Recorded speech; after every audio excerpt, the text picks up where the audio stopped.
Good morning, everybody. Thank you for morning. joining us. And before we get started, I just wanted to remind you to participate in this little game thing that we've got going on called Catch That Phrase. And each week on our Instagram poll, we have asked you to submit weird phrases like butter sock or I'm a believer, JB for life. so just do it. Just do it. And at the end of the video, we'll do a shout out for all of you that submitted them and that we used during the message, and Holla, holla. see if you can catch them along the way throughout the message. Anything else, Jack?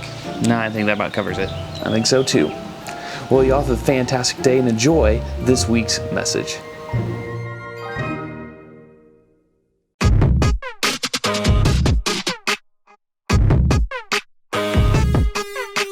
When we want to know how to do something, most of us go and Google it or YouTube it.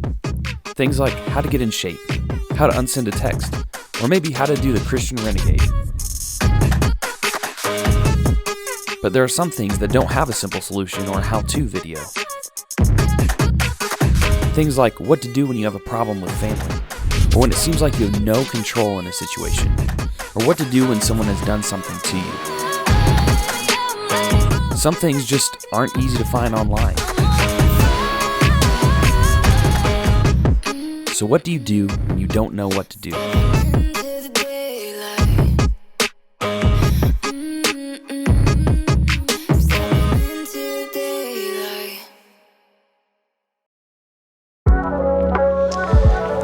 So imagine with me, you are on your way out from the store. You just picked up a nice grocery run of Doritos and Hot Pockets and pizza rolls, and you're heading to your car and you look down and there you find a $20 bill. And suddenly you're left with several options here. A, you could just ignore it because whoever left it will come back for it. B, you just take it because this is obviously God's gift to you from heaven. C, you go back inside and give it to the manager because somebody will probably come and ask for it. Or D, better me than someone else, right? If somebody really wanted it, they wouldn't have left it to begin with, and if I take it back inside, the manager's probably just going to keep it for himself because, come on, who really gives back cash anyway? And before you know it, your mind begins to have an argument with itself. Plus, you're probably in a rush, so your mind is racing and you're left with the question, what am I to do? Some of you would confidently say, well, obviously take it to the manager because it's not yours. And some of you say, this isn't a moral issue, finders keepers, it was on the ground. And still others of you who might be a little bit cynical might be looking around for the guy with the camera who's filming this for their YouTube channel. And you don't want to get caught being selfish, do you? Got him! So here's what I'm getting at. Knowing what to do isn't always simple in the moment. And that's what we're talking about in this series is what to do when you don't know what to do. Because it's in these moments that it'd be really nice to have a set of answers in our back pocket to know how to respond in certain situations or how to know that God is on your side in the midst of a situation. You and I are faced with dilemmas all the time, and it would be helpful if we had a clue for how to respond in certain situations. It'd be nice if doing the right thing was that simple and that obvious as it seems in the movies, right? Like the bad decisions are in red and the good decisions are in blue and green, right? But it's not. The right answers are not always so obvious. For instance, if you're dating somebody, but you're texting somebody else a lot late at night, is it wrong? I mean, it's just a text message, right? There is no right and wrong in a text message, is there?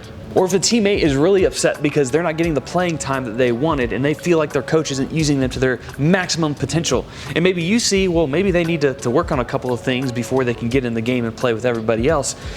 Do you just tell them that? Are you honest? Do you have the hard conversation? Or do you say, oh yeah, that coach, what a jerk, right? Maybe it's like me and you're moving up to your senior year of high school and you turn 18 and you want to be rebellious. And so you go to Claire's and get your ear pierced, right?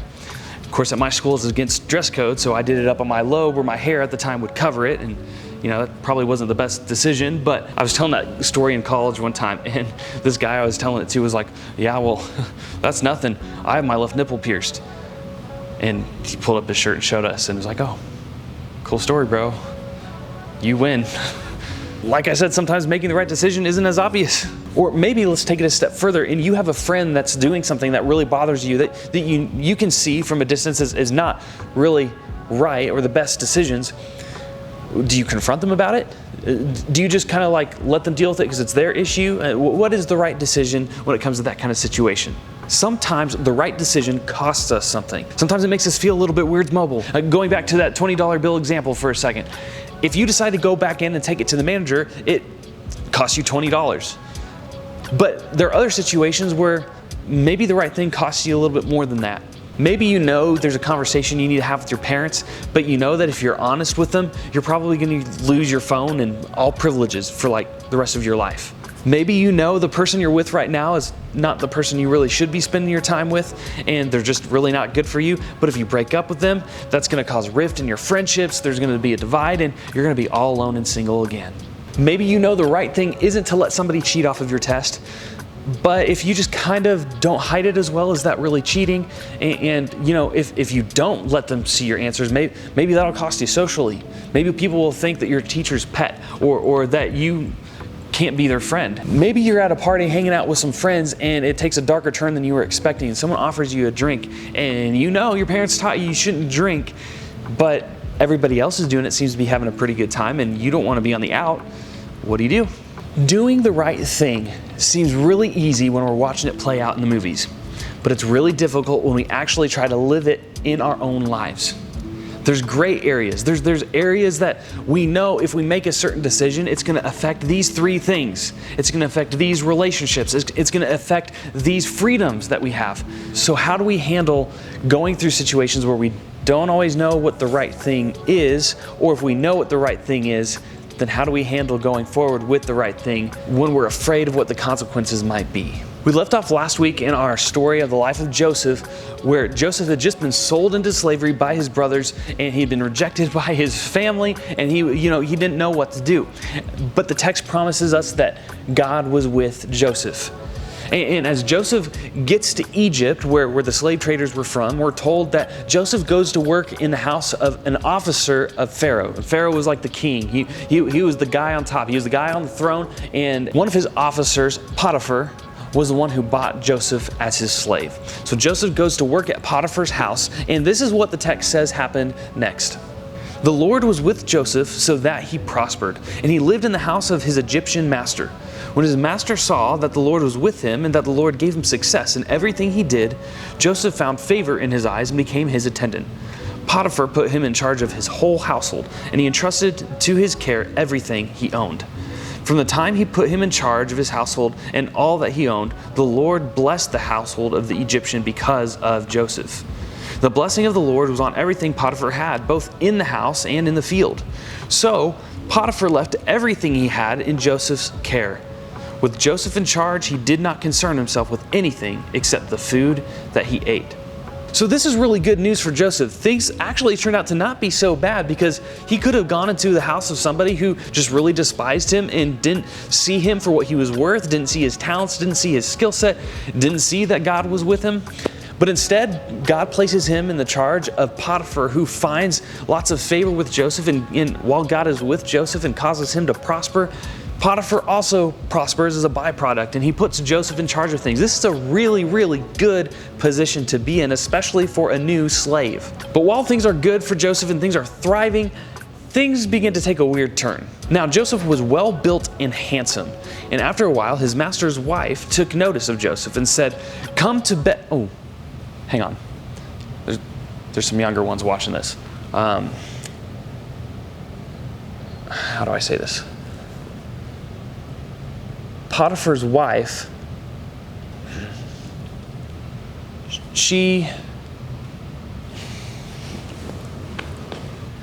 Potiphar's wife had a candy jar that belonged to her husband.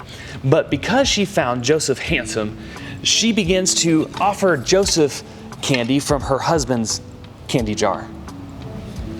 So this tells us two things. First of all, apparently Joseph was a pretty good-looking guy. Second of all, his boss's wife noticed. Now, this is where things get a little complicated, because as a servant in the household, Joseph was not only responsible for obeying everything Potiphar commanded, he was also responsible to obey everything his wife commanded as well.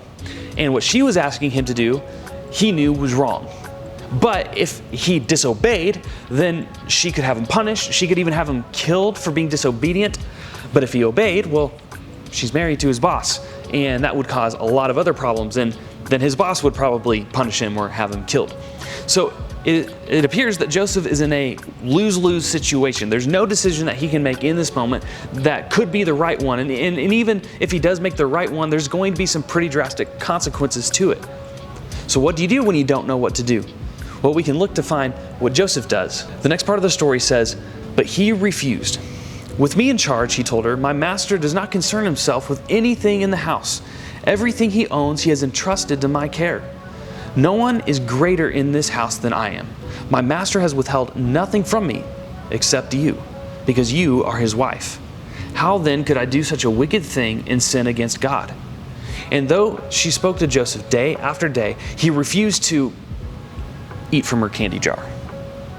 Basically, out of respect for Potiphar and out of a bigger respect for God, he refuses politely and says, I can't do what you're asking me to do. And the only choice Joseph is left to make is the next right one. If any of you are cooped up and have binge watched Frozen 2 a plethora of times since this quarantine, like I have, because that's all my son wants to watch, then you know this line sounds a little bit familiar. When you don't know what to do next, just do the next right thing. And that's kind of today's theme, to be honest. When you don't know what to do the next right thing. And Joseph did what was right, even if that meant turning down Potiphar's wife. It was complicated, it was challenging, but I think we can all agree it was the right thing to do. And Joseph's life took a darker turn after this moment. In fact, things got a lot worse for him because of his commitment to do the right thing. So worse, in fact, that Potiphar's wife apparently didn't take rejection very well and started making up lies about Joseph. Instead of offering her candy to Joseph, what she claimed was that Joseph took from her candy jar without her consent, if you know what I'm saying. And so Potiphar was obviously upset and threw Joseph straight into prison. Although part of me believes that Potiphar knew his wife and he knew Joseph, and he probably knew the accusations were false, but he had to do something about them. So he threw him into prison to get rid of him, to get rid of his problem. Because if Potiphar actually believed his wife that Joseph had done what she said he did, Joseph would not have gone to prison. He would have gone to the gallows. He would have been killed immediately. But in spite of Joseph doing the right thing, he gets thrown into prison. He just did what was right and trusted God with the outcome. And that's all he could do. And this time around, it meant that he had to spend some time in prison for his decision. But there's a word that I want you to know when it comes to this doing the right thing dilemma, okay? And it's called integrity. Integrity means being the kind of person who does what he believes is right, regardless of who is around and what the outcome might be. Sometimes doing the right thing will get you applause, and sometimes it won't. Sometimes doing the right thing will cost you something, and sometimes it won't. Sometimes doing the right thing will make you look good, or sometimes it'll make you look stupid. We don't get to decide how things will turn out, but we do get to decide the kind of person that we are going to be. We can choose to be a person of integrity no matter what the cost. Sometimes when we make decisions based on what will get us in the least amount of trouble, or based on what seems to be the most strategic move in our friend group, or whatever it is, it's a lot harder to live with ourselves afterwards. Sometimes we have regret. Sometimes we just sit and wonder if we could have done anything differently. But when we choose to make our decisions with integrity based on what we know to be right, we're living lives that we can be proud of. We can live our lives with no regret despite the outcome. So when you don't know what to do, you can do the next right thing. You don't have to have a big picture of how your life is going to turn out. You just have to see the next step right in front of you. You just have to choose to do the next right thing. So try this. Think of a situation where you may know what the right thing to do is, but you're afraid to do it. What is it that you are afraid of? If fear wasn't a factor, what decision would you make? Secondly, determine what kind of person you want to be. Now, I'm not talking like 5 years from now, 10 years from now, whatever. I'm saying today, this week, tomorrow. What kind of person are you going to be? Because every day is a fresh start and you can make the next right decision. You can build your integrity and build your life into someone that is worthy of respect and has no regrets, because each day you have chosen to just do the next right thing. And that is the kind of person you will become. Before you know it, you'll be doing it in your sleep. You won't even be thinking about it as hard, because you just know you just need to trust in God, and the rest will just come. Here's the deal. Most of us know the right thing to do in situations, but fear keeps us from acting in the ways that we know we should. We have to take fear out of that equation, and we have to live our lives based on the resurrection of Jesus, not the grave. Because for every fear, there is an empty grave. There is victory that is found in Jesus' success, and He promises that His blood covers you and that His grace is found in you. When you live your life following Jesus, His Spirit will guide you, and you can choose to accept the call of following Jesus in your life by just choosing to follow in His footsteps and doing the next right thing. That's a much easier life to live with than one who just makes decisions based out of fear. Another definition of integrity is this: living in such a way on the outside that matches what we think and believe on the inside. Are you going to be true to yourself, true to the Spirit living inside of you, and true to the person that God has called you to be? Or are you going to be true to your fears? That's what the decision comes to. When it comes to choosing the next right thing, it is fight or flight. Are you going to choose to fight for what's right or fly in the opposite direction because of your fears? And this is much easier said than done. I get it. I'm right there with you. So a couple things that you can do is, one, tell somebody about the next right thing that you are going to do. When you're confronted with a difficult situation and a decision that you need to make, or if God's Spirit is convicting you right now and you need to confess something, then tell somebody about the right decision you are going to make. And secondly, invite them and ask them to pray with you and pray for you. And then to follow up with you to see if you actually did it. When we build an accountability to our lives, it helps us to be true to ourselves and live to the standard that we really want to live for ourselves. This is why we have small groups, by the way. So if you've not had a chance to connect with your small group since this whole thing started, I encourage you to reach out to your small group leader, reach out to the other people in your small group, ask each other how you can pray for each other, keep in touch with one another. The best way to be a person who lives with integrity is to be vulnerable with other people and let them see who you are. And then ask them to hold you to that standard and push you to be the best version of yourself.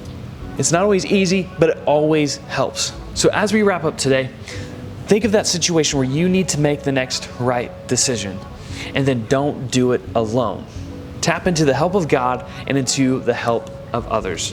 I love you guys, and I hope you have a fantastic week. We'll see you next time as we continue through the life of Joseph.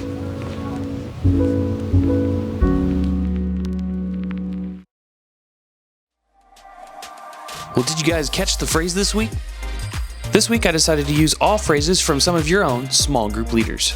The first shout out goes to Corbin. Got him! Classic. The next one came from Paige. Sometimes it makes us feel a little bit weird mobile. And the last one is thanks to my lovely wife. I have my left nipple pierced, so thank you for that. True story, by the way.